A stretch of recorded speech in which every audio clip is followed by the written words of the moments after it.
Most people don't fail at budgeting because they're lazy, irresponsible, or bad with money. They fail because the system they're using was never designed for how real life actually works. In this video, I'm going to explain why budgeting fails so often, even for motivated people, and why doing more tracking usually makes things worse, not better. The real experience of budgeting: for most people, budgeting starts with good intentions. You set it up, you feel organized, you tell yourself this time will be different. At first it even works, then life happens. An unexpected expense shows up. A busy week throws things off. You miss a few entries. Suddenly you're behind. And once you're behind, the entire system starts to feel heavy. Not because you don't care, but because catching up feels harder than starting over. Why budgeting feels like work. Traditional budgeting turns money into a daily task. Every purchase becomes a question. Is this groceries or eating out? Was this planned or unplanned? Did I overspend this category? None of these decisions are difficult on their own, but together they create constant mental friction, and friction is what kills consistency. Decision fatigue is the silent budget killer. Decision fatigue isn't about willpower, it's about volume. The more decisions a system requires, the less likely it is to survive busy or stressful periods. Budgeting systems that demand daily tracking, frequent categorization, constant review work best in calm, predictable environments. Most people don't live in those environments. Budgets assume predictable life. Most budgets quietly assume stable income, normal months. Few surprises, real life looks different.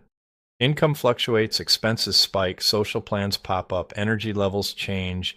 When the budget doesn't account for this, people blame themselves instead of the system. That's where guilt enters the picture. Why guilt makes budgeting worse.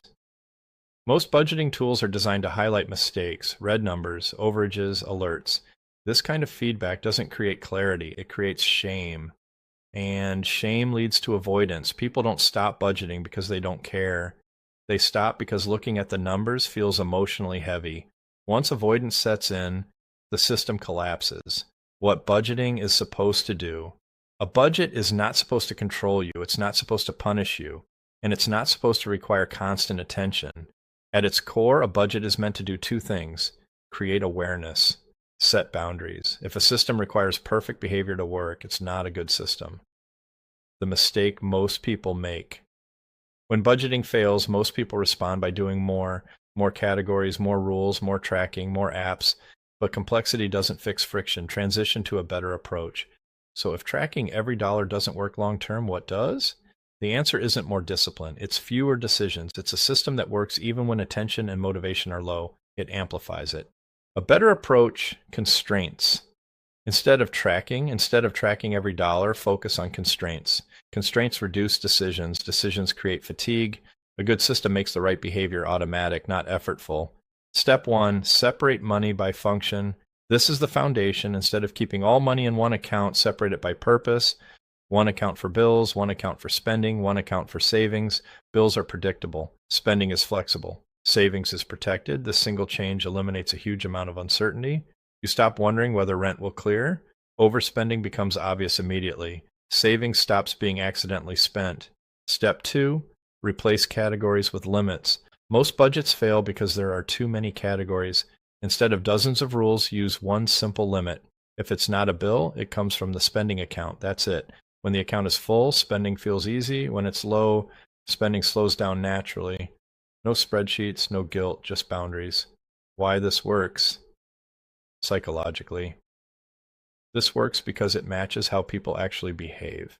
People respond better to clear limits than constant monitoring. You don't need to know where every dollar went. You just need to know when to pause. Step 3, automate the non-negotiables. Automation removes decision-making entirely.